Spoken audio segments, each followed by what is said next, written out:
So I remember 8 years ago, I was 17 years old. So really, when I started to really get politically involved and really interested in politics, I always had a little bit of an interest when I was younger, but when I was 17 years old specifically, I remember that being the time when I really started to invest in it. And it was during the Republican primary. Remember when you had all those candidates on stage on the debate?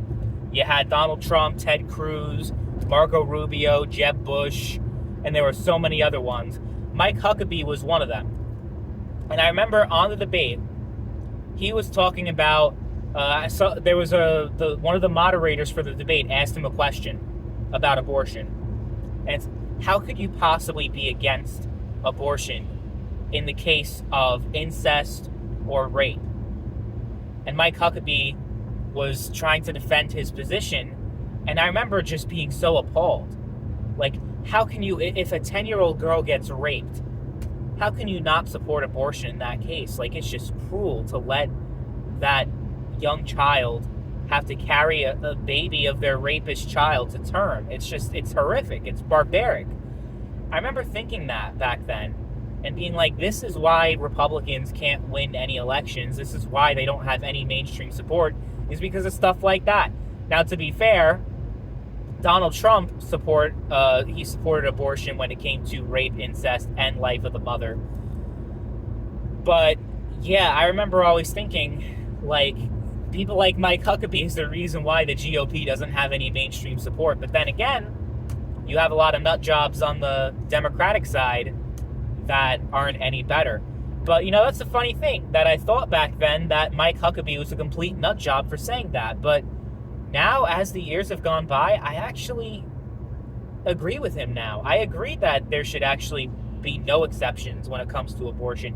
Life of the mother is the one exception that I believe in, but all the other ones, when it comes to rape, when it comes to incest, and what also the potential birth defects, the child becoming mentally disabled or anything like that, like, you'd be like, how can you not support abortion in those three cases? Well, I think I ended up being really, I think I always considered myself pro-life, but it really wasn't until recent years that I was really, I was pretty hardline pro-life, where I was like, yeah, you are taking an innocent life. As soon as life begins at conception, you are killing an innocent child. Yeah, they are a child. They're at an early stage of development, but everything necessary to make you who you are starts at conception. All the DNA is there, and everything is where it needs to be in order for a life to develop. But just because it's developing doesn't mean it's not a life. So if I am to understand that and acknowledge that, how can I believe that certain lives are not important and should be discarded? Yes, incest is bad. Incest, though, is like a really hard one, though. Because if we're going to be completely realistic, I am not an advocate for incest. Let me be completely clear, because some people may misconstrue what I'm about to say. But there's a huge difference between brother and sister and first cousins. As long as it's not like a continued trend, if it's like one time with a first cousin, there's a good chance that that child is not going to have serious defects and is probably going to be fine. Brother and sister, it's a different story, but there's still a chance that that child can end up being okay. I mean, look at Tommen from Game of Thrones. I was going to say Joffrey, but no, Joffrey's not a good example. So, I mean, it's still possible. There's still a decent chance that, yeah, even if it's brother and sister, that the child can be okay. And, father and daughter and stuff like that, that goes into rape. But even with rape, I don't believe in any exceptions because, again, it's a tragic thing. And if you were to ask me if I believe that the rapist should be castrated, I'll be completely on board and never get out of jail and punish them to the fullest extent of the law. I'm with you on that. But I can't tell you guys that I believe in the value of life, even the early stages of life, when it's the embryo and the fetus, but then also say that, well, in certain cases, that life, it's okay to completely discard it. The reason why the life of the mother I view completely differently is because in all these other cases that I mentioned, there is no, like, the mother's life is not at risk. No one else's life is at risk except for the unborn child. And I think in that case, hey, if the mother doesn't want to have the child, then they don't need to like actually be responsible and take care of them. They can give the child up. And you can say that, well, we really don't need more children in the foster care system, but I just view that as a form of population control. Like, you're really arguing that kind of thing.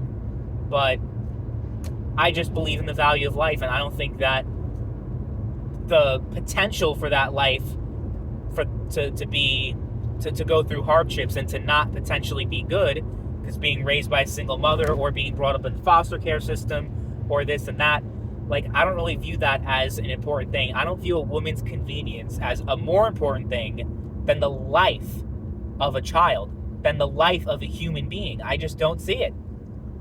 So with the life of the mother, though, that's like, okay, well, clearly someone else's life is being put in danger when abortion is off the table. So I'll support abortion in that case. Like, I'll tell you guys completely, like, if I were married or if I had a girlfriend or whatever, and we were having a baby, and if I had to choose between the baby and the mother, I'm gonna choose my girl. Like, I'm just going to, every step of the way. Like, I'm sorry, but like, I have to protect her. She comes first. So, I mean, like, but, that also is a very interesting dilemma, though, because let's say, I believe that, I've been saying this whole time that I believe that life is important no matter what, but then how can I also say that, well, the life of the mother, like, because then what if it's a child? What if it's a grown child and the mother in the same circumstance, choosing between my son and my wife?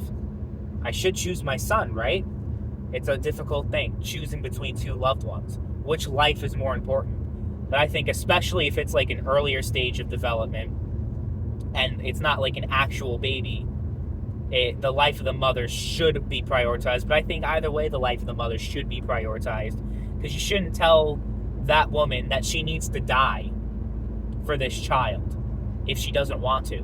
If she so chooses, I think she has the right to choose. She put it in writing, I want the life of the baby to be over my life. I think she should have the right to do that. But other than that, yeah, no, I don't believe in taking someone else's life, basically sacrificing someone else for a different life. Then that's kind of where I have an issue with being against abortion. That's the only case where I'm for abortion, though.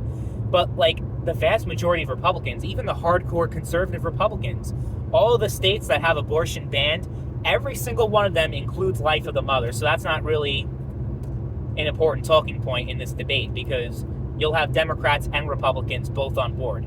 The one thing I didn't talk about yet, though, is the child possibly being deformed. And the reason is because the reason why I don't support abortion in that case either is because it's like, well, if the child's going to be like brain dead, or if they're going to have like Down syndrome or something like that.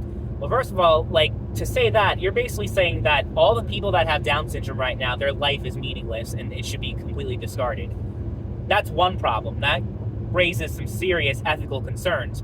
The other thing is, I have known so many people in real life who have told me, and they're actually the mother, so like the doctors have told them that, yeah, they were told that if they have this baby, that it's going to be born without a brain, it's going to be born with Down syndrome, it's going to be born with this and that, and it's not going to live very long. And all these cases that I've heard, when the mother decided, no, I'm still going to have the baby turned out completely fine. Completely fine. And one of those people is a viewer of this YouTube channel that I know in real life. So, yeah, that's some food for thought. Like, how can you say, like, these doctors don't know shit. So how can you be so confident when there are so many cases out there when they didn't actually get it right, and the child ended up being fine? So that's pretty much why I don't support exceptions, because I can't say that I'm pro-life, but then also say that, well, certain lives should be discarded. I just don't see it, especially since most of these cases, I mean, with rape, yeah, like it's a terrible thing, but it's still a life.